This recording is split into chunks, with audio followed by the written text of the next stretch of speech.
Hi everyone, we're here to talk about one of the Society for Science in the Public's equity and outreach programs called Science News in High Schools. I'm Anna Rhymes, the Science News in High Schools program manager, and I'm joined in this video by Raina. Hi everyone, I'm Raina Van Dyme, the Associate Specialist on the Science News in High Schools program. So in this video, we're going to tell you a little bit about the program resources. We'll also explain how and where to find those resources and some tips on how to use them in the classroom. And then throughout the presentation, we will also be hearing from some of our programmatic teachers who are going to talk about how they currently use the resources within their classroom. So the purpose of the program is to get our award-winning science news journalism into classrooms across the country and around the world. To do this, we support educators with ready-to-use lesson plans that we call educator guide exercises. And it's basically to help teachers tie the science news articles to their existing curricula and standards. We already have an amazing network of educators in schools participating in the program. And our ultimate goal is to be able to provide the program resources to districts, schools, teachers, and all students so that students can learn science with the most up-to-date information on the advancements in STEM. As this map is indicating, our generous programmatic sponsors supported over 16,000 teachers in almost 5,000 public high schools this past year. Science News and Science News for Students are the Society's two award-winning publications that cover the breadth of science. Science journalists on both teams are experts in their fields and give a comprehensive overview of the latest scientific research. Articles are packed with literary devices, which make them fun to read and easy to understand, and they're also great literacy-based learning tools. In terms of classroom education, the main difference between the publications is that Science News for Students is written for a slightly younger audience than Science News. Articles in Science News for Students generally have readability scores that equate to middle school reading levels, whereas Science News is written for the general public and also high school reading levels.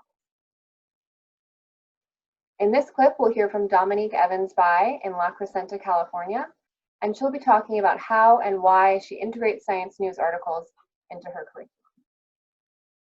Now and then I read the science news, quite a bit, and now and then there's an article that you say, yeah, I could really use that in the classroom, and it's a perfect fit.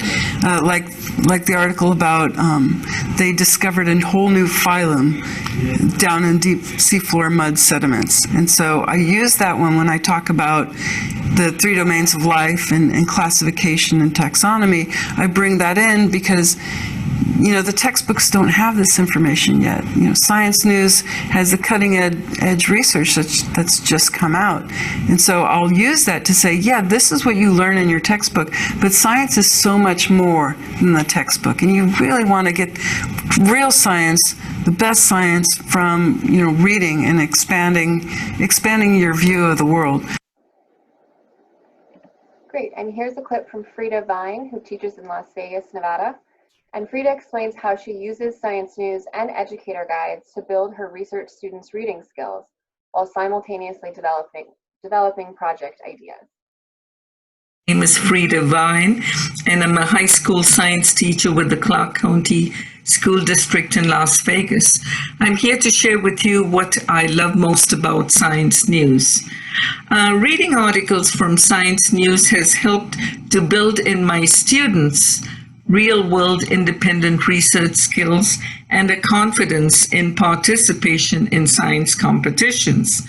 As always, the hardest part for students was deciding what project would be most exciting and possibly a winner. The introduction to the research process meant an introduction to Science News and its world-class articles in the field of STEM. During this pandemic, our students, like all others, are involved in distance education. Now, Science News' rich collection of reading and comprehension passages, questions, cross-curricular discussion prompts, and educated guides are now an integral part of my Google Classroom lesson planning. The professionals at Science News truly believe in the power of knowledge and the free flow of information to build informed, enlightened, and engaged communities. Thank you, Science News, for supporting our students.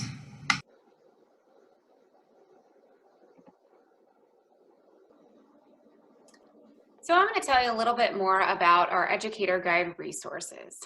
Basically, what they do is we create an educator guide that takes a deep dive into one of the articles per issue of Science News magazine. Essentially, that guide itself contains 3 component exercise types. We do a reading comprehension question and answer section, a cross-curricular discussion prompt and typically answer section, activities, which are generally inquiry-based, and include all sorts of different types of experiments, debates, data dives, diagramming exercises, and so forth. The article that we cover in a guide is often rewritten by Science News for students, and so as Raina was mentioning, that offers the ability to differentiate for students, giving them 2 different versions of essentially the same article content, but written at different reading levels. The guide even provides answers, as I was mentioning, which basically we want to do as much work for the teachers as we possibly can. And we've been getting feedback from teachers recently that they're actually using them as sub-plans that their students are enjoying when they are away. So that's pretty exciting. Our next clip here is from Patrycja who teaches in Hot Springs, Arkansas, and she is going to explain to you how she's recently used Educator Guide exercises in her digital classroom. For the past 3 years, I have been using Science News in my classrooms. In addition to the printed materials that my students normally use to peruse the latest research and discuss it in small groups and get ideas for projects, I also have always searched the archive for specific topics online that match what I'm teaching at the time. Now that we have shifted to fully virtual learning, I have incorporated Science News into my teaching even more. I use articles as main assignments together with questions from the educator guides. In fact, I have converted one of my favorites into a Google quiz that I've attached to my Google Classroom so that all the answers from the students are collected in one place and I can grade the questions at the same time. And I'm going to show you how I did that with screen share. So here's my Google Classroom, and this is the gut-brain link to Parkinson's questions. And I basically just took the educator guide that Science News has provided so generously to us, and I have made a Google quiz. Now it's not really an assessment, it's more of an assignment, but what it does is it looks like this when I open it. Once my students respond, these are the questions, and then up here are the responses. And you can see that there's a question here: what is alpha-synuclein and what is known about its role in Parkinson's disease? And students have answered questions, and I can grade this question all at the same time, all the students, and I can put how much they got so that I'm not biased, reading the entire answer set from a student, and then I can go to the next question, and so forth. So I really do appreciate that very much. And the next clip that we have for you is by Kehkashan, who teaches in Chicago, Illinois. She also explains how she's using the Science News in High School's resources in her online classroom. So what I do is I have students work on various articles and maybe present to the class. I always ask them to delve deeper and get some information about the scientific investigation that's happening in that article, and also talk about scientific terminology that they are not familiar with.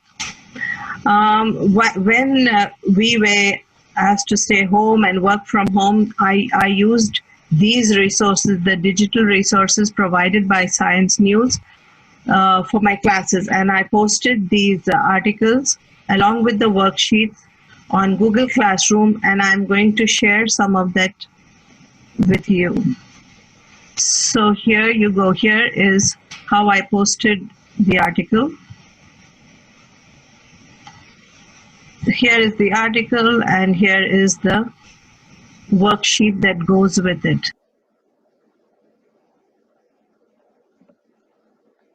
Great, so let's talk through what the programmatic resources are, and then we'll show you how to access them.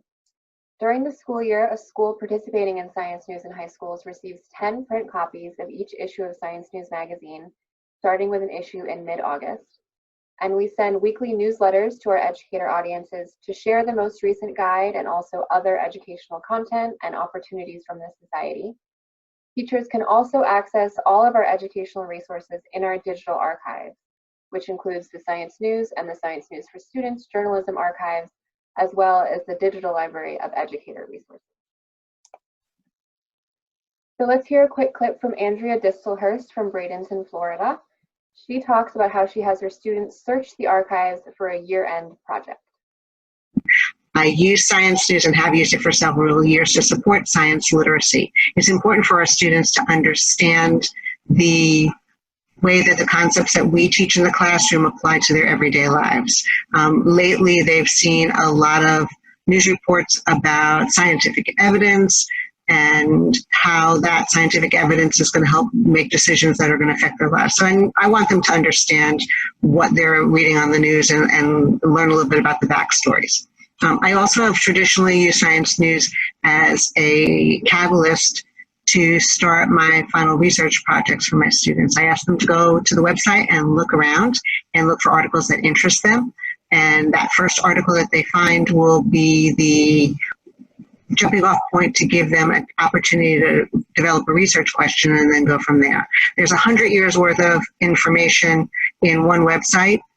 They can see how theories change over time. They can see how new technology has made a difference in the way we look at things that in the world around us. And I think it's a great resource for our students. With our new way of teaching from on a virtual basis, it's also become a textbook of sorts. A lot of my students don't have textbooks at home, or their devices don't allow them to access the textbooks online. So I've depended on Science News to help me teach. So give it a try. I'm sure you'll be happy with what you find. Great, and the next clip is from Jerry Zupan from Putnam Valley, New York. And he's going to tell you about how he uses the resources, the magazine specifically, to get his students excited about their research topic. I typically use the discussion prompts and the magazines, and I'll hand them out to the students and ask them to find at least one article that pertains to their research topic, something that they're interested in researching. And what I love about the magazines is that there's so many different articles, and that they're so concise, is that every student can find at least one article that they really enjoy and they really interest them and their topic. I have them read through the article, and then I will give them the discussion prompts and ask them to answer the questions as a way to determine if they fully understand the article. The nice thing is that since these articles are so concise and they're relatively short, the students get a huge amount of information in a very short period of time.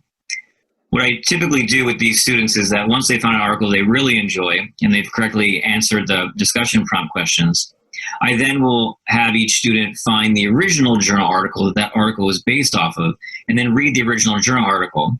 But because they already have the understanding of the article thanks to the Science News and the classroom magazines, reading an actual journal article that may be 15 to 30 pages long is not as impossible in their minds anymore, because they already understand the main idea of the article thanks to Science News in the classroom. I love the idea, and I love that the fact that these students can use the magazines to help them understand and read through a very, very long journal article. And I love the look on their faces when they read through an entire 15 to 30 page journal article and go, no, I understand that now. Like, I really get it. And then they want to read more. And it's such a great bouncing off point and starting point for their research journey.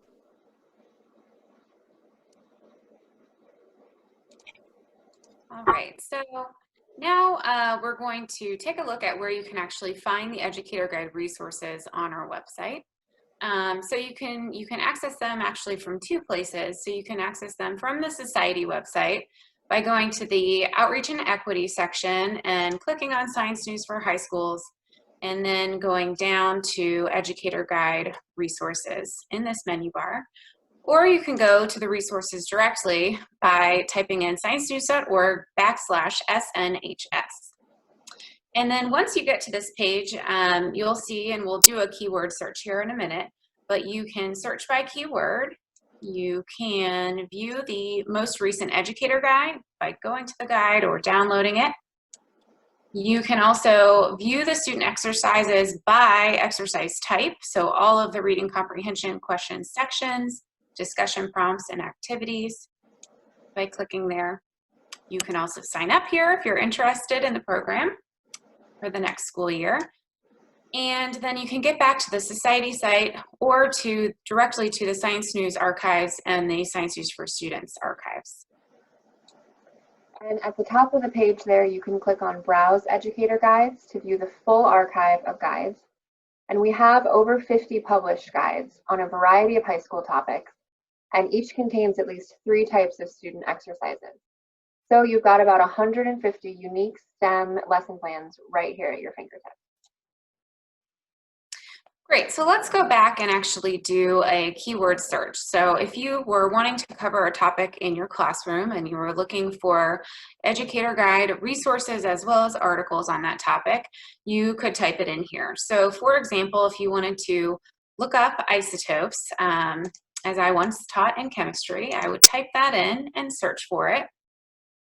And you can then see here that you can do some filtering as well. So you can filter by topic, you can filter by exercise type, date range, or by next generation science standard disciplinary core ideas. So you can actually filter by any one of those. In the search results, you'll see here that you'll have full educator guides that are denoted by a picture, and you'll have exercise guide sections, so discussion, activity, that are denoted by different icons. Also at the top, before we explore one of the exercise sections, you'll see here that you can search that keyword both on the Science News Archive site as well as the Science News for Students archive site. You can directly go to the Science News and Science News for Students websites as well. So let's go ahead and explore one of the sections here. So let's check out how elements are created. So maybe I'm teaching students about where elements actually come from in my class. And so you'll see here at the top that we are in fact in a discussion section, not in a full guide, that this exercise is part of this full guide, and we'll go back here in 1 minute. On this page, you'll see as you scroll down that basically the main text here is the lesson plan. That's directed and given to the teacher. It's providing not only instructions, but it's giving you the answers as well. We go back up to the top, there is an option to download a student worksheet for each of these exercises as well. And so basically it's the student version of the exercise without any of the answers given. You'll also see here that we have the paired articles directly linked out here on the right-hand side. Both the Science News and Science News for Students articles with their different readability scores are given. And right below that are the standards that align to this particular exercise. So if we go back up to the top and we want to check out the full guide, we can click View Guide. And on a full guide page, you'll see an About This Guide section with an overview of the content. And then the Download Guide button, you can click if you want to download the full guide, which includes all the student exercises with the answers provided. If you scroll down, you can again see the paired articles with their readability scores, and then all of the individual student exercises that are in that guide on the left there. So basically all the student exercises are included in the full downloadable guide with the answers, but we've also split them into single exercise types so that you can search and access them individually. And if teachers and students want to search the journalism archives, they can go directly to the Science News and the Science News for Students websites to search for articles. And URLs for both websites can be found on the Society page. They can be found on the bottom there or on the Society page as well when you hover over journalism.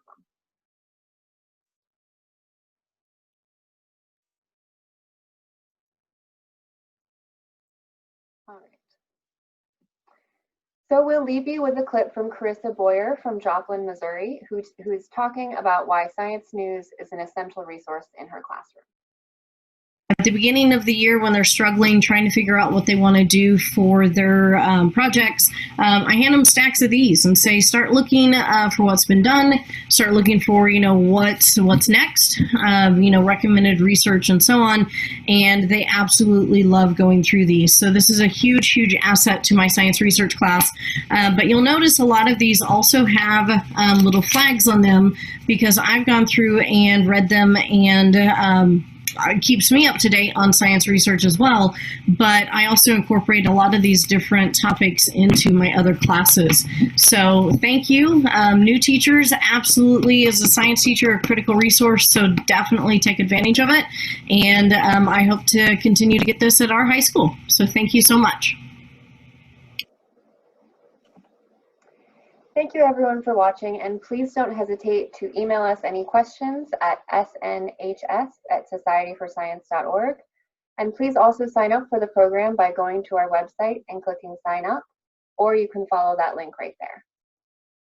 Yes, thanks again to everyone, especially to our teachers for submitting their videos. And we really hope that you all will sign up, and we look forward to working with you next year.